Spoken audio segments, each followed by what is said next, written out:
Hello दोस्तों नमस्कार। Political science learning में आप सभी का स्वागत है। दोस्तों हम लोग इंटरनेशनल रिलेशंस की वीडियो सीरीज कवर कर रहे हैं और आज की इस वीडियो में हम लोग रॉबर्ट कोहेन जोसेफ नाई के द्वारा दी हुई थ्योरी कॉम्प्लेक्स इंटरडिपेंडेंस को समझने की कोशिश करेंगे इंटरनेशनल रिलेशंस में। तो कॉम्प्लेक्स इंटरडिपेंडेंस का जो थ्योरी है वो डेवलप किया गया है रॉबर्ट कोहेन और जोसेफ नाई के द्वारा अपनी पुस्तक power and interdependence world politics in transitions में, जो 1977 में पब्लिश होती है। इसमें कॉम्प्लेक्स इंटरडिपेंडेंस इस बात पे एम्फेसिस करता है कि जो इंटरनेशनल सिस्टम्स होता है वहाँ पर स्टेट और नॉन स्टेट जो एक्टर्स होते हैं वो इंटरकनेक्टेड होते हैं मल्टीपल तरीके से, जैसे इकोनॉमिक, इन्वायरमेंट, सोशल और पॉलिटिकल टाइज। रॉबर्ट कोहेन और जोसेफ नाई तीन मेन कैरेक्टरिस्टिक की बात करते हैं कॉम्प्लेक्स इंटरडिपेंडेंस की, जिसमें पहला है मल्टीपल चैनल्स, दूसरा है absence of hierarchy among issues और तीसरा है minor role of military force. तीनों का एक एक कर हम लोग समझते हैं। मल्टीपल चैनल्स यानी इंटरनेशनल जो पॉलिटिक्स है यहाँ पर हमको मल्टीपल चैनल्स दिखाई देते हैं जिसके थ्रू स्टेट की जो सोसाइटीज हैं वो एक दूसरे के थ्रू कनेक्ट होती हैं। जिसमें पहला है इंटर स्टेट रिलेशंस। ये नॉर्मल चैनल होता है कम्युनिकेशंस का, जिस तरह से रियलिस्ट जो थ्योरिस्ट हैं इंटरनेशनल रिलेशंस के वो अज्यूम करते हैं, यानी स्टेट्स के बीच कम्युनिकेशंस होता है एक स्टेट का दूसरे स्टेट से, इसको नॉर्मल चैनल ऑफ कम्युनिकेशंस माना जाता है। दूसरा है ट्रांस गवर्नमेंटल रिलेशंस। ये इनफॉर्मल टाइज होती है जो नॉन गवर्नमेंटल जो इलीट्स होते हैं उनके बीच होती है। और तीसरा प्रकार का जो रिलेशंस होता है वो ट्रांसनेशनल रिलेशंस होता है। यहाँ पर जो मल्टीनेशनल कॉर्पोरेशंस या मल्टीनेशनल जो बैंक्स होते हैं वो एक दूसरे के साथ संबंध बनाते हैं। तो इस तरह से देखें तो इंटरनेशनल सिस्टम्स में मल्टीपल एक्टर्स एक दूसरे से इंटरेक्ट करते हुए हमको दिखाई देते हैं, जो रियलिस्ट जो एजम्पशंस था उसके विपरीत है, अपोजिट है, जहां पर वो केवल स्टेट्स को एकमात्र एक्टर्स मानते थे इंटरनेशनल सिस्टम्स में। दूसरी बात यहाँ पर absence of hierarchy among the issues दिखाई देती है। एजेंडा जो होता है इंटर स्टेट रिलेशनशिप का, वहां पर कॉम्प्लेक्स इंटरडिपेंडेंस का मानना है कि मल्टीपल इश्यूज पाए जाते हैं, कोई अरेंज क्लियर या कंसिस्टेंट हायरार्की हमको इन इश्यूज में नहीं दिखाती। जैसा कि रियलिस्ट एजेंडा था, रियलिस्ट मिलिट्री सिक्योरिटी को ही डोमिनेंट एजेंडा मानते थे। जो रियलिस्ट थे वो मानते थे कि जो मोस्ट इंपॉर्टेंट इशू होता है किसी भी स्टेट्स के लिए वो सिक्योरिटी इशू होता है, यानी अपनी जो स्टेट्स है वो अपने सिक्योरिटी को इंश्योर करना चाहता है, सर्वाइवल को इंश्योर करना चाहता है इंटरनेशनल इस सिस्टम में। जबकि कॉम्प्लेक्स इंटरडिपेंडेंसी का मानना है कि कोई भी जो इशू होता है वो टॉप पे हो सकता है इंटरनेशनल एजेंडा के किसी पर्टिकुलर टाइम पे, यानी जो इश्यूज है टॉप पे कौन सा इश्यूज रहेगा इंटर स्टेट रिलेशंस में वो चेंज हो सकता है, उसको इंटरनेशनल एजेंडा के रूप में वो आइडेंटिफाई करते हैं कॉम्प्लेक्स इंटरडिपेंडेंस में। तीसरी बात ये करते हैं, जो कैरेक्टरिस्टिक बताते हैं कॉम्प्लेक्स इंटरडिपेंडेंस का, वो minor role of military force है। कॉम्प्लेक्स इंटरडिपेंडेंस थ्योरी देते हुए जोसेफ नाय और कोहेन मानते हैं कि जो मिलिट्री फोर्स होती है वो इरिलेवेंट होती है रिजॉल्व करने में जो इकोनॉमिक इश्यूज होते हैं मेंबर स्टेट्स के बीच, या कोई भी जो अलायंस होता है उनके बीच अगर कोई भी डिसएग्रीमेंट है तो मिलिट्री फोर्स के द्वारा उसको सॉल्व नहीं किया जा सकता, बल्कि निगोशिएशंस के थ्रू, डिप्लोमेसी के थ्रू वो इश्यूज को सॉल्व किया जा सकता है। रॉबर्ट कोहेन और जोसेफ नाई मानते हैं कि जो इंटेंस रिलेशनशिप होता है वो एक दूसरे को म्यूचुअल इन्फ्लुएंस तो करते हैं लेकिन उसको फोर्स के थ्रू हम लोग सॉल्व नहीं कर सकते। फोर्स कोई अप्रोप्रिएट वे नहीं होता अपने गोल को अचीव करने के लिए। जैसा कि जो इंटरनेशनल सिस्टम है उसमें मल्टीपल इश्यूज हमको उभर के सामने आते हुए दिखाई दिए हैं, और अब जो करंट इंटरनेशनल सिस्टम है यहाँ पर इकोनॉमिक और इकोलॉजिकल जो वेलफेयर के इश्यूज हैं वो ज़्यादा इम्पोर्टेंट हो गए हैं। इसलिए कोई भी जो स्टेट्स होता है वो एक दूसरे पर डिपेंडेंट है, उसका इफेक्ट दूसरे स्टेट्स पे हमको दिखाई देता है। तो मिलिट्री फोर्स के थ्रू कोई भी जो डिसकंटेंट होता है या डिसएग्रीमेंट्स होता है उसको सॉल्व नहीं करना चाहते कोई भी स्टेट, क्योंकि उनको मालूम है कि ये वेरी कॉस्टली होता है और अनसर्टेन भी होता है कि जो हम रिजल्ट एज्यूम कर रहे हैं वो प्राप्त होगा कि नहीं। साथ ही साथ मॉडर्न जो वॉरफेयर के वेपन्स डेवलप हुए हैं, nuclear weapon, biological weapon, chemical weapons, तो इन सब से भी एक्टर्स अवेयर हैं, क्योंकि जानते हैं इससे जो वार ऑफ कास्ट होता है बहुत ज़्यादा होता है और उसमें इन्वॉल्व नहीं होना चाहता कोई भी स्टेट, और इसका प्रभाव उनके जो नेशन स्टेट्स में सिटीजन्स हैं उन पर भी पड़ता है।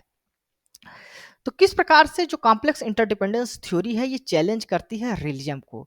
रिलीजन का मानना था कि स्टेट केवल ओनली एक्टर्स होते हैं इंटरनेशनल सिस्टम्स में। वो मानते थे इंटरनेशनल जो पॉलिटिक्स होती है वो एनार्किक होती है और मिलिट्री पावर्स को ये सुप्रीम मानते थे रियलिस्ट। जबकि कॉम्प्लेक्स इंटरडिपेंडेंस कहता है कि यहाँ पर मेनी एक्टर्स होते हैं जो स्टेट्स के बियॉन्ड्स भी होते हैं, स्टेट के अलावा नॉन स्टेट एक्टर्स भी होते हैं जो इंटरनेशनल पॉलिटिक्स में इन्वॉल्व होते हैं। केवल पावर जो है तो कोर्सिव नहीं होना चाहिए, बल्कि परसुएशंस पावर्स, एजेंडा सेटिंग और सॉफ्ट पावर्स की बात कॉम्प्लेक्स इंटरडिपेंडेंस की थ्योरी में जोसेफ नाय और रॉबर्ट कोहेन करते हैं। इंटरनेशनल इंस्टीट्यूशंस भी मैटर करते हैं कोई भी जो इंटरनेशनल रिलेशंस है उसको निर्धारित करने में, ना कि केवल रियलिस्ट का जो एजम्पशंस है कि स्टेट में एनार्की एनार्की का इंटरनेशनल सिस्टम जो है वहां पर एनार्की पाई जाती है। इंस्टीट्यूशन जैसे कि WTO, WHO, UN and IMF ये भी केवल फॉर्मेलिटीज नहीं रह गई है, बल्कि इनका एक इम्पॉर्टेंट रोल हो गया है कोई भी जो डिस्प्यूट्स होते हैं या स्टेट्स के बीच उनको सॉल्व करने में, या स्टेट के बीच कोऑपरेट करने में किसी भी इश्यूज को लेकर, जैसे कोविड-19 का जैसी बीमारी होती है तो उनको सॉल्व करने में एक दूसरे का साथ देने में, इस प्रकार की जो महामारी होती है उसमें साथ मिलकर सभी देश लड़ाई लड़ते हैं। तो पावर को असिमेट्रिक इंटरडिपेंडेंस के रूप में देखा जाता है कॉम्प्लेक्स इंटरडिपेंडेंसी में। इसमें माना जाता है कि जो कंट्री ए होती है, एग्जांपल्स के रूप में बताया गया है, वो डिपेंड अगर होती है बी पे तो बी के पास ज्यादा बार्गेनिंग पावर होती है ए से। यहाँ पर मिलिट्री फोर्स की बिना भी इसको सॉल्व किया जा सकता है बार्गेनिंग के थ्रू, निगोशिएशंस के थ्रू। तो किस तरह से ये थ्योरी जो है कॉम्प्लेक्स इंटरडिपेंडेंस की वो हमको अपने कंटेम्प्रेरी जो इंटरनेशनल सिस्टम है उसमें करेक्ट होती है, दिखाई देती है। तो ग्लोबलाइजेशंस में हम लोग देख सकते हैं कि सभी कंट्री एक दूसरे पर ट्रेड रिलेशंस के थ्रू इंटरडिपेंडेंट हैं। साइबर सिक्योरिटी का इंटरडिपेंडेंस हमको दिखाई देता है सभी कंट्रीज का आपस में। पैंडेमिक कोई आ गया तो वहां पर हमें सभी देश एक साथ मिलकर उससे के खिलाफ लड़ाई लड़ते हुए दिखते हैं, उसको सॉल्व करने में कोशिश करते हैं, कोऑपरेशन करते हैं। मल्टीलेटरल क्लाइमेट जो एक्शंस है उसको लिए, जैसे SDG हो जाए, सस्टेनेबल डेवलपमेंट गोल का जो एजेंडा है, सभी कंट्रीज मिल के साथ लड़ रही हैं। तो इस तरह से जो कॉमन इश्यूज हैं ग्लोबल पॉलिटिक्स के, उसके लिए सभी कंट्री एक दूसरे का साथ देंगी, कोऑपरेट करेंगी और उसको सही सक्सेस करने के लिए एक दूसरे पर इंटरडिपेंडेंस है। तो इस प्रकार दिखाता है कि जो वर्ल्ड है वहाँ पर केवल वार के थ्रू ही हम लोग सभी चीज़ों को हासिल नहीं कर सकते, बल्कि अदर जो मीन्स होते हैं, डिप्लोमेसी, निगोशिएशंस, उसके थ्रू भी हम लोग उनको सॉल्व कर सकते हैं। जो इश्यूज हैं, क्लाइमेट चेंज जैसे इश्यूज हो गया, इकोनॉमिक प्रॉब्लम हो गया, कोई पैंडेमिक आ गया तो उससे निपटने के लिए। क्रिटिसिज्म क्या किया गया है इस थ्योरी को, उसको भी समझ लेते हैं। क्रिटिक जो आर्गू करते हैं वो कहते हैं कि जो कॉम्प्लेक्स इंटरडिपेंडेंसी है ये अंडर एस्टिमेट करती है जो मिलिट्री पावर्स है। ये नहीं एक्सप्लेन कर पाती कि जो जैसे कि रसिया यूक्रेन का वार चल रहा है, इजराइल हमास के बीच युद्ध है, या पोस्ट 9/11 का जो डायनामिक इंटरनेशनल सिस्टम्स दिखाई देता है, उसको एक्सप्लेन करने में ये सफल नहीं रहे हैं।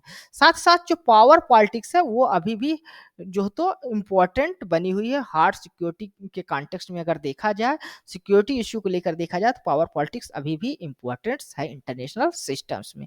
तो ये पूरी तरह से रिलीजन को रिप्लेस नहीं करती, बल्कि एक इसका एक कॉम्प्लीमेंट है या पूरक हम लोग मान सकते हैं। उसी के साथ कुछ सर्टेन इश्यू को कॉम्प्लेक्स इंटरडिपेंडेंस की थ्योरी भी समझाने में सफल रही है इंटरनेशनल रिलेशंस की थ्योरी में। अब आइए हम लोग जो समरी है उसको समझ लेते हैं। तो एक्टर रिलिजम देख रहे हैं, तो रिलिजम ओनली स्टेट एक्टर्स की बात करते हैं, जबकि कॉम्प्लेक्स इंटरडिपेंडेंस की जो थ्योरी है वो state, inter organize governmental organization और नॉन गवर्नमेंटल जो ऑर्गेनाइजेशंस हैं उनके साथ मिलकर सभी जो तो इसमें इंटरनेशनल जो पॉलिटिक्स होती है उसमें इन्वॉल्व होते हैं, उनका मानना है।